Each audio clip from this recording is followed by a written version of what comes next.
வணக்கம் தனி. முக்கியமான ஆளோட முக்கிய பங்கு என்னது? இப்ப ஒரு குடும்பம்னு வச்சுக்கிட்டோம்னா குடும்ப தலைவர் அவர் முக்கியமான ஆளா நினைக்கணும்னு நினைக்கிறார். அது நல்ல விஷயம். கரெக்டா இல்லையா சார்? சோ குடும்ப தலைவரோட பொறுப்பு என்னது? பொருள் ஈட்டல். கரெக்டா இல்லையா? அந்த குடும்பத்தை அந்த மாசம் மெயின்டைன் பண்றதுடைய பொருளை ஈட்டுறாரா? அந்த குடும்பத்துல இருக்க ஆட்களுக்கு என்னென்ன தேவையோ அதை போய் சேர்த்துட்டாரா? இதை சேர்த்துட்டா அவருக்கு அந்த மரியாதை தானே கிடைக்குமா இல்லையா? அதோட ஜாஸ்தியான மரியாதை கூட கிடைக்க வாய்ப்பு இருக்கு. அதோட ஜாஸ்தியான முக்கியத்துவம் கூட கிடைக்கிறதுக்குரிய வாய்ப்பு இருக்குது. நமக்குன்னு எடுக்கிற பங்கு நம்ம முடிச்சு ஆகணும். அப்பதான் அது சைட்டு முடியும். கரெக்டா இல்லையா சார்?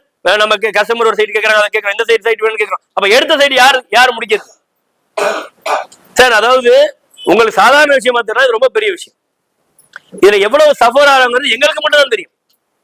இதுக்கு பின்னாடி இருக்க பிரச்சனைகளை ஃபேஸ் பண்றது நிர்வாகம் மட்டும்தான். ரொம்ப அற்புதமான விஷயம் என்னன்னா, அருமந்தை உங்க எல்லாத்துக்கும் பெரிய பாராட்டு. அருமந்தைக்காக என்ன விஷயம்னா, நிர்வாகத்துக்கு அவ்வளவு மாசம் சமாளிச்சோம்.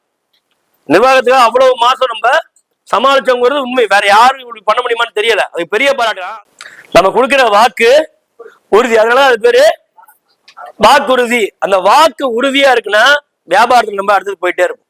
இதாவது ரைட்டா? சோ அவங்க பண்ண நல்ல விஷயத்துக்கு கண்டிப்பா நம்ம பாராட்டிய தேர்ந்து செயல்படுத்துவோம். நன்றி, வணக்கம், தேங்க்யூ சார். வணக்கம் தரிகை. இந்த இடத்துக்கு ஒரு பவர் இருக்கு, ஆனா அதை கன்சிஸ்டன்சியா வைக்கணும். காணா போயிடுறாங்க சில பேர். சூழல் காரணமா பாருங்க, நிறைய பேர் இப்படிதான் பிசினஸ்லயும் சரி, தொடர்ச்சியா ஆபீஸ் வரது ஏதோ ஒரு காரணத்தை வச்சு நவுருவ பார்ப்பாங்க.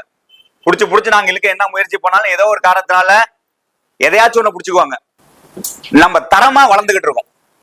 தரமா நம்மளோட ஒரு லீடருக்கு வேண்டிய ஆக்டிவிட்டிஸ் அத்தனை பேருக்குள்ளேயும் உள்ள இறங்கி இருக்கு. வேலை நடந்துகிட்டு இருக்கு.